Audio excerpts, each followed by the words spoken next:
Bueno, hola, buenas tardes. Como ya hablamos, vamos a seguir. Estoy recuperando la tutoría del lunes 24 que no pude darla ese día y entonces hoy estamos viernes y vamos a hacer el capítulo 7, que es la enseñanza mediante la realimentación productiva, que es un capítulo que tenéis colgada en el aula virtual de Mayer, ¿vale? Entonces, ¿de qué va o qué nos intenta explicar este capítulo? En este capítulo lo que vamos a ver es la diferencia entre lo que sería una retroalimentación pura y dura conductual, ¿vale? Si nos marcáramos y nos metiéramos sobre la recompensa, el refuerzo conductual y tal, y lo que sería una visión más cognitiva de esa recompensa, de manera que se llama la retroalimentación productiva, es decir, hasta dónde esa capacidad de dar información, reforzar al niño con otros valores, con otras cosas, puede influir más en el aprendizaje que el mero recompensa de un premio, ¿vale? Un premio, una cosa. Entonces, vamos a ver cómo influencia de esas técnicas de control en el aula. Vamos a hablar de los premios, vamos a hablar de la realimentación como respuesta o la realimentación como aprendizaje de habilidades y también una práctica deliberada con alguna habilidad más compleja, ¿vale? El artículo está muy bien, es muy fácil de entender y pone muchos ejemplos que están bastante, para mí, interesantes. Entonces, al final estamos hablando de una práctica, cuando hay una práctica, una habilidad cognitiva, es cuando podemos hacer que el alumno tenga una realimentación y promover el aprendizaje significativo. Es decir, cuando yo estoy estudiando algo, si hay un proceso de integración de ese conocimiento a partir de mi propio pensamiento, de cómo lo haría, qué tal, qué cuál, no sé qué, y el profesor me lo puede también eh, reconocer, mejoraría, ¿vale? Entonces, vamos a iniciar todo este estudio a partir de la propuesta de la ley del efecto de Thorndike.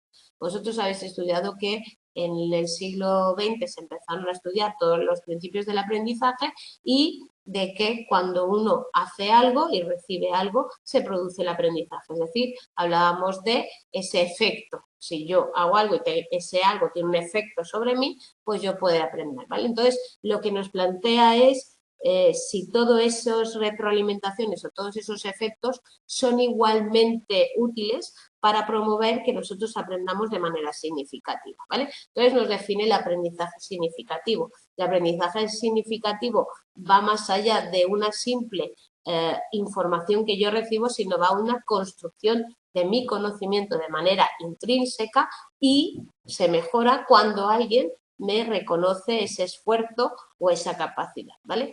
Entonces, ¿qué es una tarea de aprendizaje? De respuesta. Es darle a la palanquita como hacían los gatitos de Thorndike, ¿vale? Es lanzar una moneda y ver cuántas veces sale cara, cuántas veces sale cruz, ¿vale? Entonces ahí os habla de esto. Entonces, cuando no hay una retroalimentación, sino simplemente practico por practicar, puede ser que eso no genere aprendizaje. Que si no hay una retroalimentación que nos da información sobre cómo hemos hecho bien o mal las cosas, cómo hemos tirado la moneda, si la moneda la tiramos más arriba o más abajo, no sé qué, podemos, o sea, si nos damos cuenta de que hay actividades, podemos mejorar nuestra conducta, pero si no hay una retroalimentación, pues la conducta se queda. Entonces, el aprendizaje, o sea, hacer algo, practicar algo por sí mismo puede no resultar aprendizaje, porque al final, si no nos dan información sobre la práctica, si no nos ayudan a ver qué hemos hecho mal en esa práctica, si la práctica se sigue manteniendo a pesar de que se deje de hacer, o si el reconocimiento se ha aprendido a conocer el rendimiento sin retroalimentación, será tal. Entonces ahí entran los dos conceptos. Uno es el refuerzo y el otro es la información, ¿vale? Lo que es la realimentación como refuerzo es la del premio. Entonces se basa en qué? En el aprendizaje, en el modelo conductista, en el cual dicen que si después de hacer algo yo te doy un premio, esa conducta tiende a reforzarse. Si dejo de darte un premio, la conducta desaparecerá, ¿vale? Por lo tanto, al final yo estoy haciendo algo porque lo he asociado a algo que viene después, ¿vale? Y pues al final estaríamos en un proceso en el cual nos requiere una interpretación cognitiva, es decir, yo hago algo y recibo un premio, pero no interpreto, no, como hago esto y lo hago así, me ha hecho tal, no sé qué, he conseguido que me dieran esto porque tal, ¿vale? Entonces ahí estaríamos en puro y duro asociación.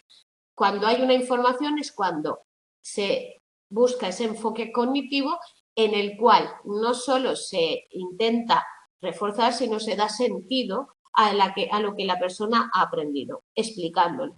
Ves que cuando has hecho esto así, has podido aprender qué tal, has podido hacer no sé qué. Entonces, el aprendizaje no depende de la realimentación, sino de cómo el aprendiz da significado a esa realimentación, ¿vale? Entonces, hasta donde él, con eso que le explicamos de cómo podría hacer esto, cómo podría hacer ello y cuántas, va a utilizarlo para aprender de manera significativa, de manera que va a construir el conocimiento a partir de una primera experiencia, una realidad, una información y generará nuevo conocimiento y aprenderá, ¿vale? Entonces, al final, el usar esa realimentación con información puede promover que los alumnos tengan un aprendizaje significativo para controlar sus conductas perturbadoras en el aula, disminuyendo los problemas para elección por los alumnos de actividades de clase, de manera que pueden decir, no, es mejor hacer esto para que yo aprenda no sé qué y luego hacer lo otro, ¿vale?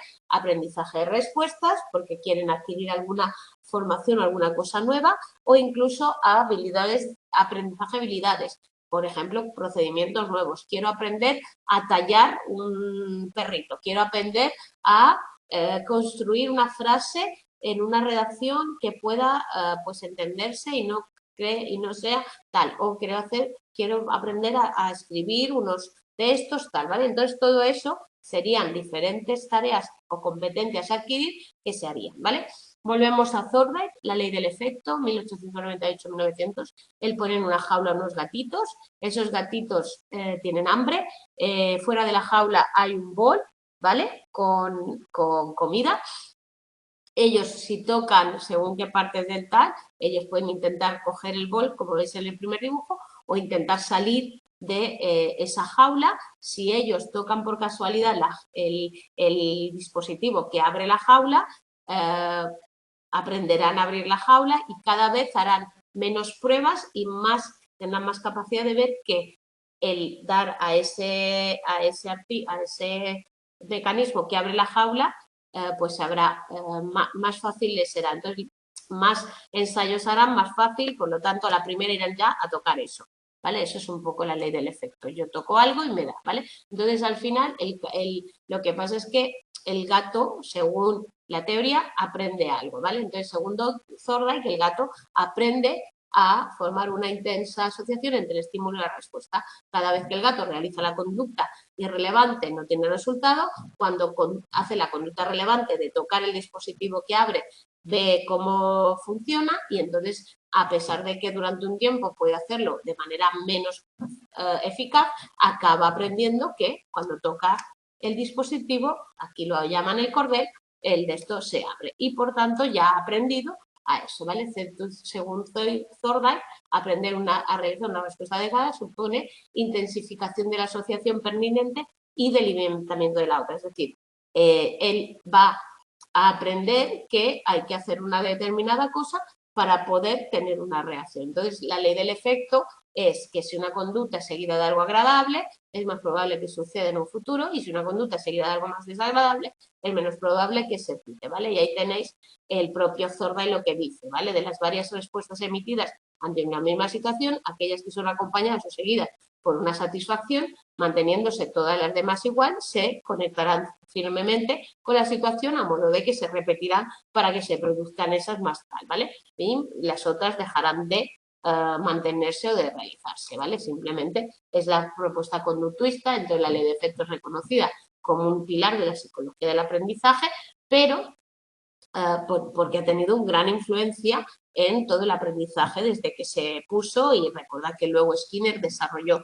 todas sus propuestas de los programas de refuerzo, de castigo, de extinción, con lo cual tiene mucho peso y ha ayudado en cuanto a aprender alimentar o a reforzar las conductas de cuando se aprende algo tal, ¿vale? Entonces, el problema es que esa realimentación que se hacía en modo premio-castigo es un refuerzo que va a asociar o a fortalecer ciertas conductas, pero también hay que ver hasta dónde y dar sentido en el aprendizaje a lo que hacemos puede ser también reforzante y mejorar ese aprendizaje. Es decir, vale, nosotros no somos gatitos, nosotros podemos intentar entender por qué cuando yo aprieto una palanca, la palanca hace que se abra no sé qué y yo puedo conseguir algo, ¿vale? Entonces, un poco la idea es eso, que está muy bien que a nivel animal eso sea un acceso,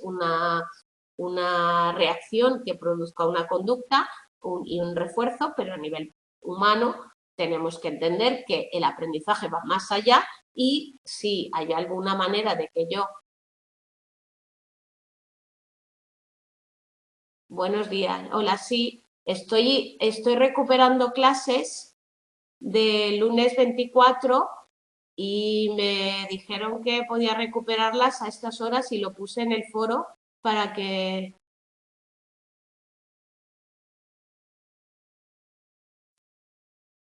Pero yo tengo psicología de la educación ahora, la otra ya la he dado.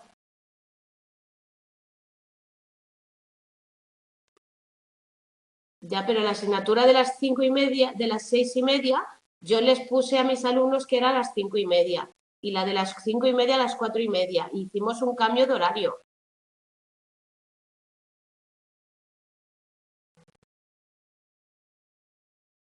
Pues yo se lo he dicho en las tutorías, lo he colgado en el foro, les dije que les cambiaba el horario, que lo recordaran, porque me pidió, vale, es que me pidió, ya me lo dijo, yo las cambié porque me lo dijo Eugenia que era preferible hacerlas a las 4:30, 5:30 y 6:30.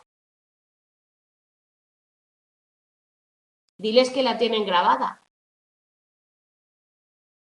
Gracias. Me sabe mal. Si quieres entro un momento y les digo yo algo.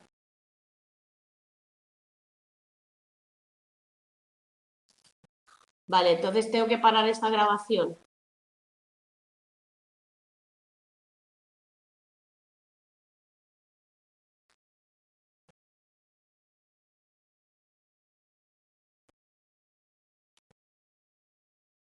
Vale, pues ahora sigo. Venga, a los que estáis escuchando esto voy a parar un momento, perdonadme, me voy a la otra aula a ver qué pasa.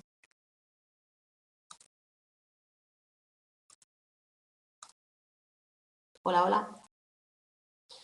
Queridos amigos, queridos alumnos, estimados, buenas tardes. Me sabe mal, pero ha habido un malentendido, ¿vale? Buenas tardes. Ha habido un malentendido porque no sé si recordáis que os dije que cambiábamos también la hora, no solo el día. Entonces, la clase de desarrollo la he grabado, la acabo de terminar de grabar de 5:30 a 6:30. He dado a las 4:30 una, a las 5:30 otra, estoy dando la de educación, ¿vale? Entonces, por favor, mirad la grabada y si tenéis alguna duda, la hablamos o la comentamos el próximo lunes, ¿vale? Porque es que estaba puesto en el foro y no sé si es que ha habido un error al transmitiros los horarios. Estoy aquí, estoy grabando, pero estoy grabando otra clase ahora. ¿Sí?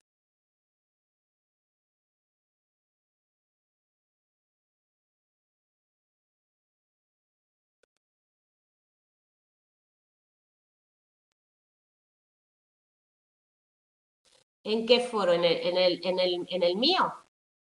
¿En el de la escuela? ¿En el que yo os escribí?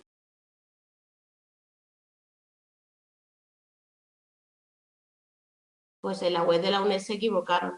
Es que ellos mismos fueron quienes me dijeron que viniera a las 4:30 a dar la clase.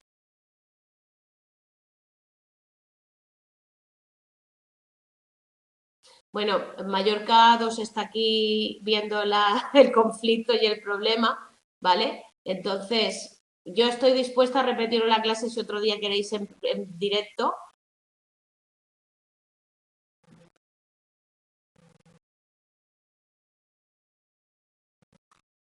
Yo dije que sería a las 5:30. Vale, escuchadme, mirad la grabación. Si alguien necesita que yo un día de una clase y lo explique en directo y tal, no habrá problema, os lo prometo. ¿Vale? No, os lo prometo que yo puedo repetir la clase. Si la he dado hace media hora aquí sola, yo me ha extrañado. He dicho, oye, mis chicos, ¿qué ha pasado? En el campus viene mal. Vale. De verdad, mirad la grabación. Es la parte de los estilos de aprendizaje. La semana que viene podemos volver a mirar y lo retomo un poco y si no, hacemos otra y no os preocupéis. Cualquier duda que os aparezca me lo preguntáis. ¿Vale? Lo siento. Además es interesante lo de los estilos de aprendizaje. Gracias, feliz fin de, nos vemos el lunes a las 6:30, por favor. Adiós, gracias. Bueno, seguimos. Perdonadme. Venga, Skinner, ¿qué dijo Skinner? Skinner aplica la ley de Thorndike, acordaros, y lo que él hace es la caja diseñada con las ratas, también se conoce con la caja de las palomas a veces, ¿vale? Donde pues hay una parrilla, donde los tienen que apretar un botón para que se desconecte, incluso pueden, si desconectan, pues se relajan, tal, y por tanto había todo ese mecanismo, esta aplicación de ese mecanismo de tal. Entonces a mí me encanta el chiste de los ratoncitos, ¿vale? Dejadme que lo comparta con vosotros. Entonces, para describir el tal, él decía que al final él estaba controlando la conducta con los refuerzos, ¿vale? Y entonces él habla de dos cosas importantes. Por un lado, la contingencia, que es la inmediatez que tiene el reforzador al unirse con una conducta para que ésta se instaure. Y luego la tasa de respuesta, es decir, hasta dónde el alumno va haciendo más veces la conducta para que esa conducta pues se vaya aprendiendo y se adquiera. Y permitidme que os diga el chiste, que el chiste dice como la otra parte de la enseñanza, del aprendizaje, ¿no? El ratoncito le dice al amigo que fijaos cómo ha conseguido condicionar al investigador, que cada vez que le aprieta algo el investigador le da una comidita, ¿vale? Entonces está viéndolo desde el otro punto de vista. Cosa que es importante, y ahora ya aprovecho para contárosla, porque algunas veces tenemos alumnos que nos hacen a nosotros la modificación de conducta, ¿vale? Entonces es importante tener en cuenta que cuando un alumno busca que yo le refuerce según qué comportamientos, tenemos que ir con cuidado porque a veces son ellos los que nos mandan. En el caso de educación, en el libro creo que hay un punto en el cual habla de un caso, no recuerdo si es ahora o era el antiguo, pero bueno, os lo explico porque es interesante. Era un caso de un niño que cuando estaba muy cansado se portaba mal en clase porque así lo sacaban al pasillo y podía descansar. Entonces él había conseguido hacer que el profesor le reforzara su conducta porque era lo que él quería, ¿vale? Entonces por ahí va todo el tema esto. Luego, ¿es más efectiva la recompensa que el castigo? Entendamos que la recompensa es el refuerzo positivo o negativo. Yo entiendo que vosotros sabéis que positivo es dar algo bueno, negativo es que tú dejas de tener algo negativo, el castigo es dar algo negativo, aversivo a la persona, ¿vale? Y por tanto, Thorndike estudió eso intentando siempre ver la ley del efecto disminuyendo el papel del castigo en la conducta. Tanto para Thorndike como para Skinner, lo que es el castigo no es tan apropiado o tan bueno como el refuerzo, ¿vale? Ellos dos ya apoyaban el tema del refuerzo por encima del castigo, ¿vale? Entonces, ¿cómo influye todo eso en el control del aula, que es lo que a nosotros nos interesa? Bueno, la ley del efecto y toda la teoría del refuerzo que hace Skinner sugieren que cuando nosotros tenemos un aula donde los alumnos muestran una cierta conducta, podemos pues aplicarles el refuerzo, ¿vale? De manera que podemos fomentar conductas positivas. De esa manera estaríamos haciendo como un objetivo es disminuir la frecuencia de conductas destructivas y mejorar las conductas productivas. Por ejemplo, que los niños pues hicieran más trabajo, leyeran más, escucharan más, atendieran más, estuvieran sentados, etcétera, ¿vale? Entonces, según el enfoque la teoría conductista y cognitivista del control del aula, vamos a ver esas diferencias, ¿vale? Entonces, según el enfoque conductivista, esas técnicas de control del aula van a modificar las conductas de manera automática. Si castigo disminuye, si refuerzo incrementa, ¿vale? Según las teorías cognitivas, las técnicas de control van a funcionar aportando una información, ¿vale?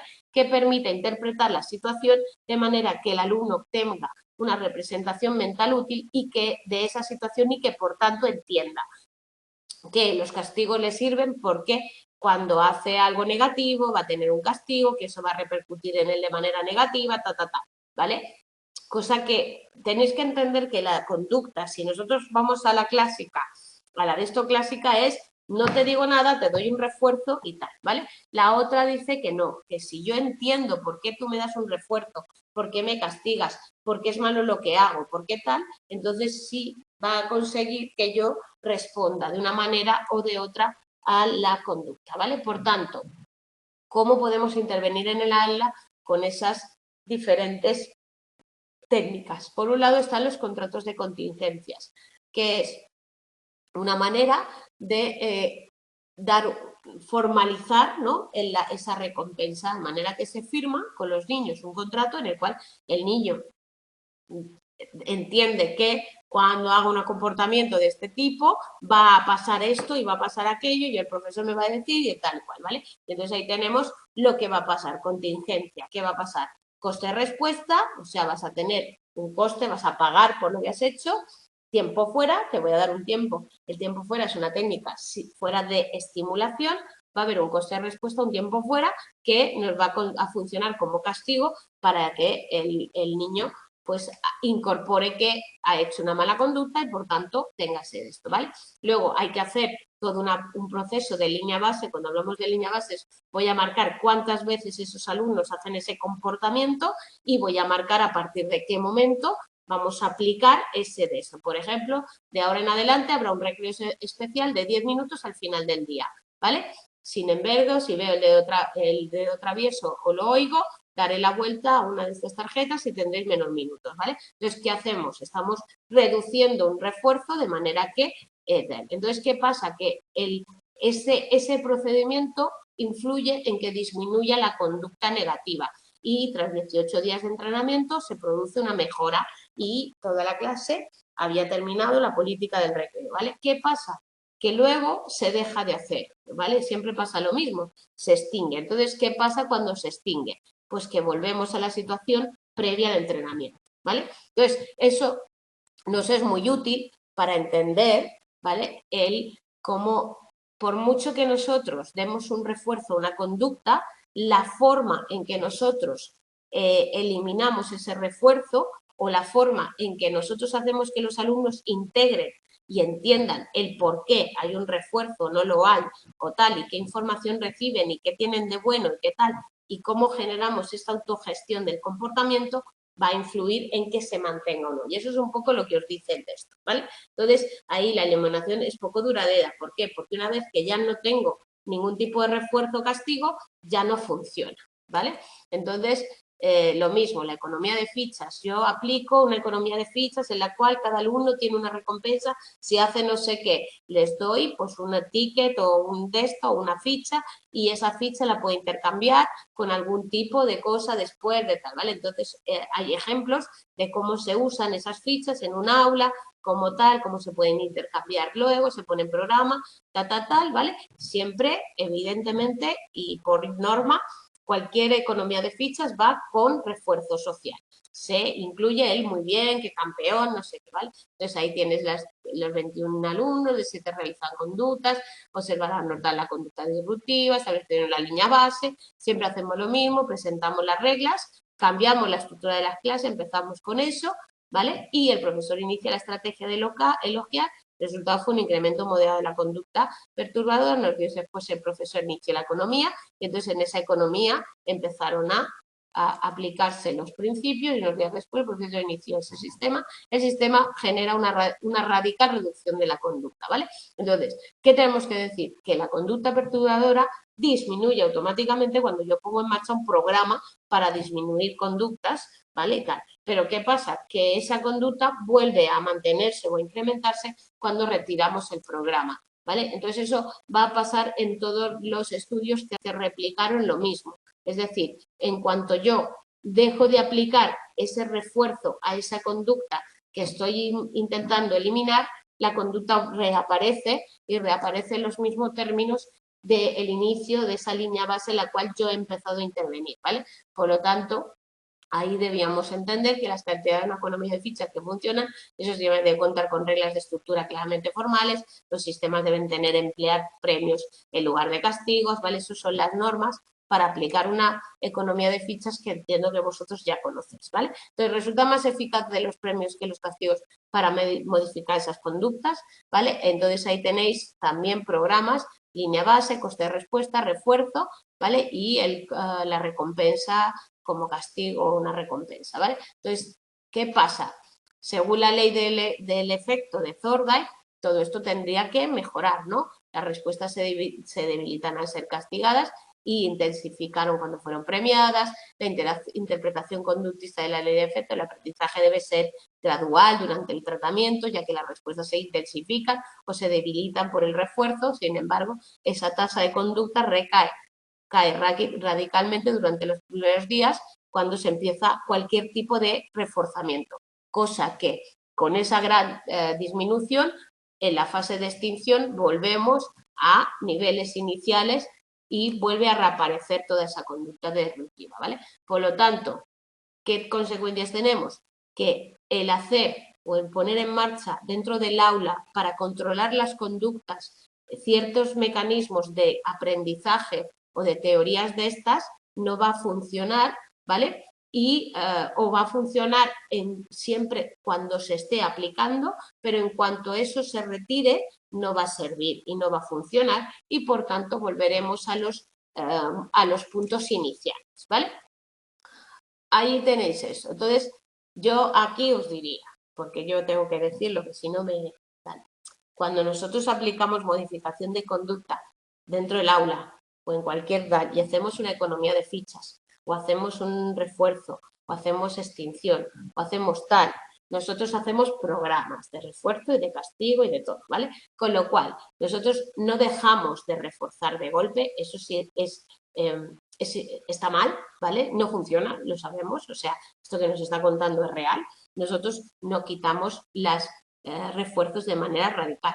Nosotros empezamos a jugar con los refuerzos variables, ¿vale? Y hacemos un programa de extinción de conducta o de refuerzo de conducta variable. Entonces, eso quiere decir que cuando nosotros pongamos en marcha cualquier programa de refuerzo, tenemos que ponerlo de manera que sea muy contingente y muy tal y a razón fija o a intervalo fijo que se pone, ¿vale? Y luego, para quitar ese reforzamiento, no hay que dejar de reforzar automáticamente, hay que ir negociando la extinción y el quitar ese refuerzo. Por lo tanto, cada vez que explico este tema, me gusta dejar muy claro, porque yo he puesto en marcha programas de modificación de conducta con padres y con niños, y en terapia de modificación de conductas voy a explicar que se utilizan y que pueden ser utilizables con niños y en el aula y tal, y aquí también lo vamos a explicar, ¿vale? Entonces, tened cuidado porque pone una parte de eso, pero deberíamos tener en cuenta que nosotros cuando retiramos ese refuerzo no vamos a dejar de reforzar de golpe. No podemos, sabemos que no funciona, sabemos que nos estamos cargando todo lo que hemos hecho. Por lo tanto, aceptando y estando muy a favor de esta parte de ahora, que va a ser la de dar información, que el alumno incorpore y sepa pues ver cómo tiene que actuar y le demos una motivación y tal, os digo también que en este caso hay que entender que no vamos a quitar no vamos a hacer lo que dice esto de quitar radicalmente un programa y que ya no exista, porque entonces nos lo estamos cargando y hemos hecho nada. El programa tiene que tener una fase de investigación de esas líneas bases, una fase de aplicación y una fase de retirada. Y la fase de retirada no va a ser, lo retiro y se acabó, porque evidentemente las conductas van a volver a aparecer. Dicho esto, que como una persona que trabaja en este mundo, tengo que decirlo, porque parece que cuando haces un programa de economía de fichas lo estás haciendo fatal y al contrario, funcionan bastante bien, pero hay que saber ponerlos bien y es nuestro trabajo acompañar a los profesores a ponerlos de manera correcta, ¿vale? Vuelvo con esto y vuelvo a decir que también esto es muy importante y hay que tenerlo en cuenta porque los niños deben asumir esa parte en la cual tú les haces pensar y reflexionar y ellos entienden por qué tienen que hacer un comportamiento, ¿vale? Entonces, en estos casos vamos a hablar de los costes ocultos de los premios. El profesor quiere animar a los alumnos a hacer ciertas cosas, entonces usamos esa recompensa, ¿vale? Pero hay unos costes ocultos en cuanto a esas contingencias y economistas de fichas, ¿vale? Porque al final los alumnos pueden decidir que o se les refuerza o no se hace, ¿vale? Por lo tanto, las teorías conductistas del refuerzo se basan en Zorda y Skinner y el reforzador funciona conformando una respuesta y un vínculo con el estímulo, ¿vale? De manera que en función de la asociación de la intensidad que haga y el incremento que haya entre ella, el niño o la niña o el que tengamos en clase va a hacer ese comportamiento, pero no crea conciencia de por qué, ¿vale? Sin embargo, cuando tú coges las teorías del refuerzo cognitivas, sigues haciendo la teoría del efecto, porque esa teoría está ahí y es base, pero lo que haces es intentar que el alumno entienda el por qué se le está dando ese refuerzo o por qué recibe esa recompensa, ¿vale? Entonces, la investigación sobre los costes ocultos en una escuela infantil, los niños dibujaban y ahí había la recompensa esperada, la recompensa inesperada y los niños que no recibían recompensa, ¿vale? Entonces, ¿qué predicción hay? Pues la predicción es que los conductistas predicen de que los que tienen recompensa esperada y los de la condición recompensa no esperada deberían pasar más tiempo dibujando y la cognitiva lo que dice es que los niños que con condición de recompensa esperada los niños pasarán menos tiempo dibujando, no que los niños de los otros grupos, ¿vale? Entonces, ¿por qué? Porque yo ya sé la recompensa que me espera, igual me interesa o no me interesa. Entonces, ahí estaríamos en la teoría de la sobrejustificación. Es una teoría cognitiva, afirma que los niños interpretan y justifican su propia conducta y las recompensas extrinseras. Si yo hago una conducta y esa conducta sé que se debe justificar para él, el niño dibuja sin esperar recompensa, lo cual quiere decir que el niño va a disfrutar y no esperar algo detrás, ¿vale? Mientras que los niños que pueden estar dibujando en función de la recompensa pueden hacer un trabajo menos integrado o con menos ganas o tal, porque como lo que quieren es la recompensa, pues a lo mejor lo que hacen es hacer eso por recibir algo a cambio, que es un miedo que os van a transmitir muchísimas veces los profesores. Si mi hijo hace esto por esto, igual luego no quiere hacer las cosas. Bueno, pues si tu hijo hace por eso, pero además le enseñas a disfrutar o tal, es decir, que no está discutido, pues el niño puede disfrutar y luego recompensar y luego ya aprenderá a integrar, ¿vale? Eso depende y es muy relativo. Pero bueno, vuelvo a costes ocultos, lo mismo, basándose en toda esa historia, los niños que saben que si hacen algo van a recibir una recompensa, dedican menos tiempo a hacer ese algo porque lo que quieren es la recompensa. Entonces les da igual la calidad, el disfrute o tal. Lo que van a hacer es, lo hago y así tengo el disfrute. Es como, bueno, yo estudio, pero en vez de disfrutar o aprender y ver que voy aprendiendo cosas y qué tal y disfruto de eso, yo estudio para sacar el aprobado y para poder ir de vacaciones. Entonces, esa es la diferencia entre el proceso de aprendizaje autorregulado en el cual el niño es consciente de lo que está haciendo, de lo que aprende y disfruta de la acción, de la actividad y tal, y luego recibe la que recompensa o no, depende, ¿vale?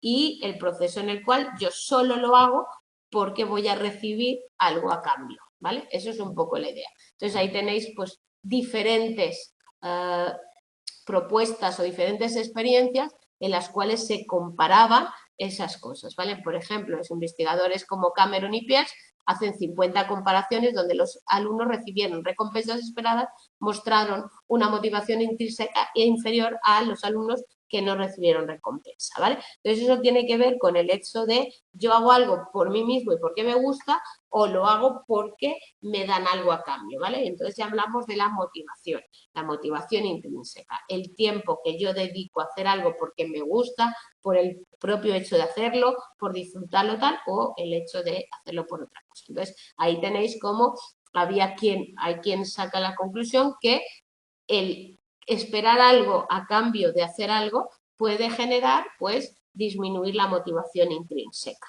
¿vale? Entonces, estamos en ese punto en el cual al final debíamos entender que a lo mejor si no espero recompensa, mi resultado o mi implicación será más por el propio hecho de hacer algo. Es un poco la idea, ¿vale?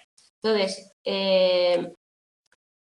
no debe considerarse que eso signifique que la recompensa es mala y que no funciona para la motivación intrínseca, porque eso no es así. Es decir, vamos a ver, yo puedo hacer un trabajo y recibir una recompensa extrínseca, perdón, sí, un dinero, un sueldo, un tal, pero ser muy feliz haciendo ese trabajo y estar muy implicado intrínsecamente, ¿vale? Entonces, al final, tampoco hay que ir solo por un lado o por el otro, que es lo que al final veremos en las teorías de la motivación. En la conclusión de cualquier texto que leáis sobre motivación es ni una ni la otra, ambas dos, ¿vale? Entonces yo puedo tener el placer de hacer algo porque me gusta, pero también la recompensa por hacer algo, ¿vale? Entonces, en la vida y en la realidad humana pocas veces hacemos algo porque sí, generalmente tiene una recompensa extrínseca, pero la manera de hacerlo va a modificarse en función de que nosotros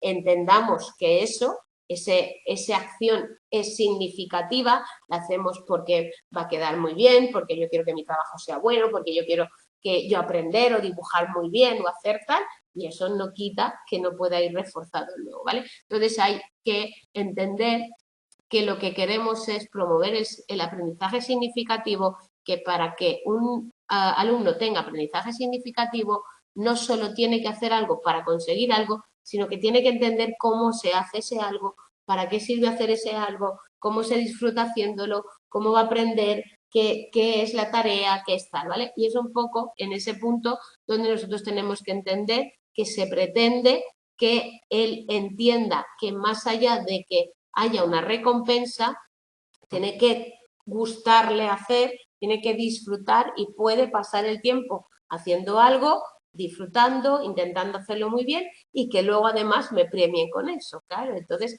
al final estaríamos uniendo mira, esto era súper difícil, he superado una barrera, he mejorado, he aprendido a hacer no sé qué tal, y encima premio, nota del profesor, recompensa de papá y mamá porque me dan la enhorabuena por lo bien que lo he hecho, por tal, ¿vale? Entonces volvemos a lo mismo. Entonces, consecuencias de investigación sobre esos costes. El uso indiscriminado de recompensas para reforzar todas las conductas deseables puede tener contraindicaciones, evidentemente. No solo deben ser recompensados por realizar tareas que previamente ya les gusten, en muchos casos en los que emplean recompensas, la meta final debe ser alentar a desarrollar su motivación. Es decir, yo puedo usar esa recompensa para motivarte para hacer algo que a ti te gusta.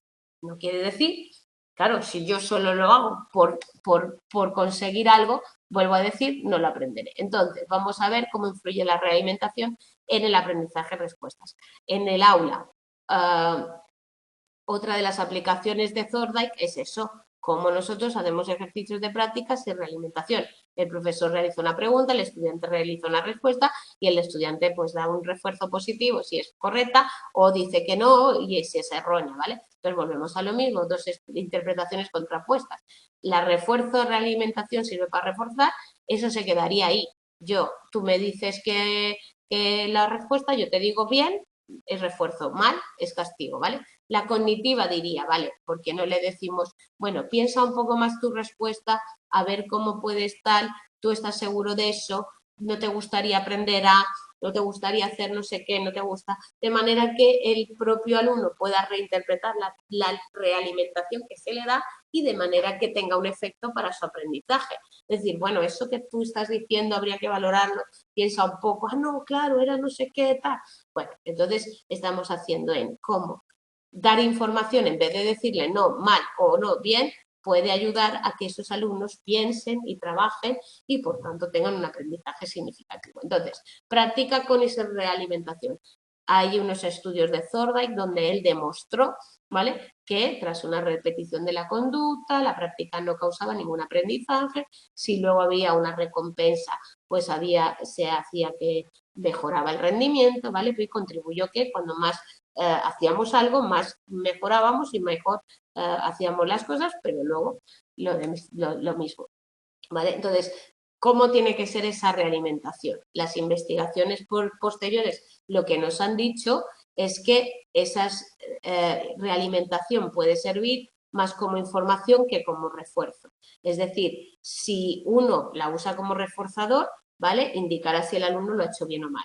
Si uno la utiliza como información, le permitirá entender al alumno por qué está mal o cuál es el error o por qué está bien. De manera que influya más en su aprendizaje, porque si yo entiendo por qué me ha salido mal una cosa y no que me diga que está mal, ¿vale?, pues evidentemente eso me va a enseñar más y va a ser un aprendizaje más significativo. Entonces ahí tenéis otra vez unos grupos donde cada grupo tenía que hacer una tarea y donde se mostraba eso.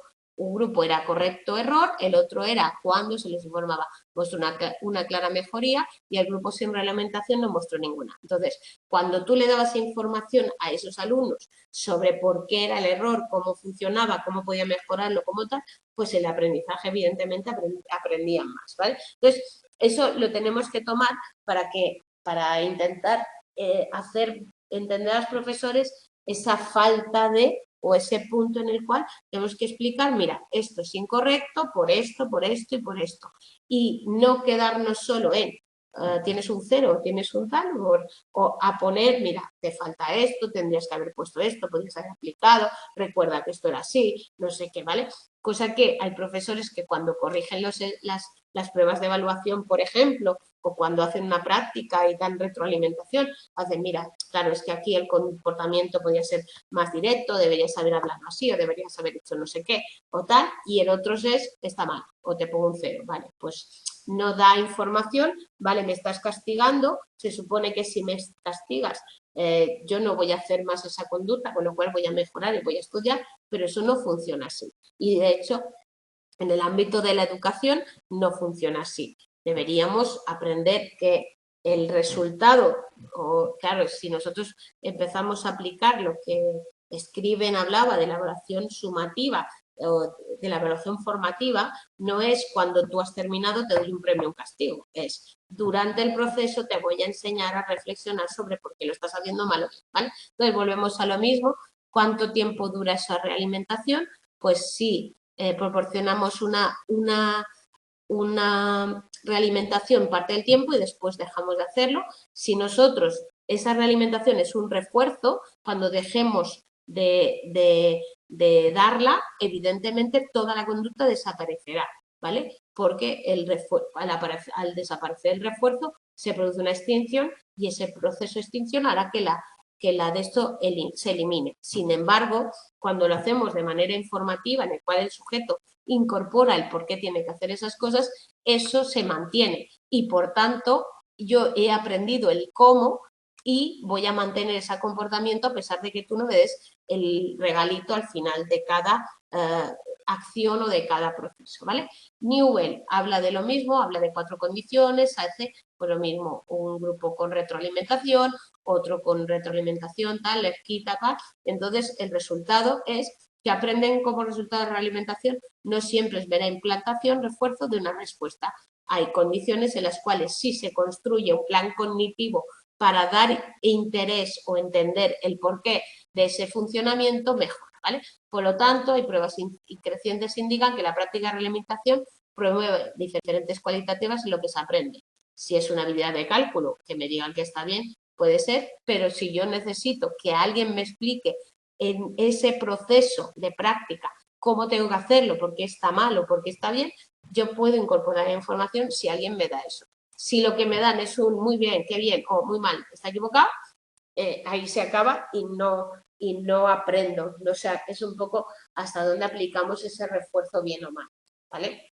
Claro, yo entiendo cuando vamos leyendo esto, iréis viendo los ejemplos y tal, que está muy bien, ¿vale? Es cómo aplico el refuerzo a un simple resultado o cómo aplico el refuerzo a que el alumno lo vaya haciendo, ¿no? Que a veces, oye, pues como ha mejorado mucho, como está intentándolo, como tal, lo reforzamos, qué bien lo estás haciendo, tal. Claro, eso es un refuerzo aplicado a un comportamiento, ¿vale? Otra cosa es aplicado a un resultado. Entonces, la investigación, consecuencia en el aprendizaje-respuestas, la investigación indica que la realimentación no es un simple impulso, refuerzo a la hora de la respuesta. Los alumnos piensan sobre ello y utilizan la información para interpretar el aprendizaje. Entonces, si a mí la alimentación es algo que me aporte información sobre lo que estoy haciendo bien o mal y además me permita mejorarlo, va evidentemente a afectarme mucho más que me digas, pues bien, bueno, mal, no, esto está mal, no, esto está bien, ya está, ¿vale? No, mira, esto está bien, por esto, esto está mal, por esto y por esto, de manera que volvemos a lo mismo, hasta donde me aporta esa retroalimentación, ¿vale? Entonces, ¿cómo influye la realimentación en el aprendizaje de habilidades? Supone aprender a cómo hacer algo. Hasta ahora hemos visto aprender, ¿vale? Ahora, desde el punto de vista conducta está lo mismo. Nosotros vamos a hacer un repertorio de realimentación necesario y comprender respuestas, es decir, qué tiene que hacer. Entonces, aquí habla de yo te enseño a hacer algo congruente con esa teoría de transferencia, donde yo únicamente tiene lugar cuando dos tareas comparten muchas características. Es decir, según las teorías conductistas básicas, fundamentales, en línea, cuando yo hago algo, lo aplico a ese algo o algo muy similar, pero no más allá, ¿vale? Mientras que en las cognitivas, cuando yo aprendo a hacer algo y ese algo puedo aprender una base tal y lo puedo intentar poner en otros puntos. Por ejemplo, yo aprendo a cocinar un huevo frito, pues yo sé cocinar huevos fritos, ¿no? Entonces, en la conductividad solo sé cocinar esto. Quiere decir que yo no voy a poder hacer a lo mejor una tortilla o un filete o un no sé qué, pues probablemente. Bueno, voy a poner al revés. Sé hacer un filete, pues no sé hacer un huevo frito. Bueno, puedo transferir mi conocimiento de cómo se hace una cosa a otra y tal, pues es un poco ese principio en el cual nosotros no solo aprendemos una cosa y nos quedamos con que esa está así y está bien, a cómo nos podemos llevar de una habilidad a otro ámbito y podemos aplicarlo para hacer las cosas, ¿vale? Entonces, hay ese aprendizaje, esa investigación sobre cosas, sobre las habilidades, sobre el hacer, ¿vale? Entonces,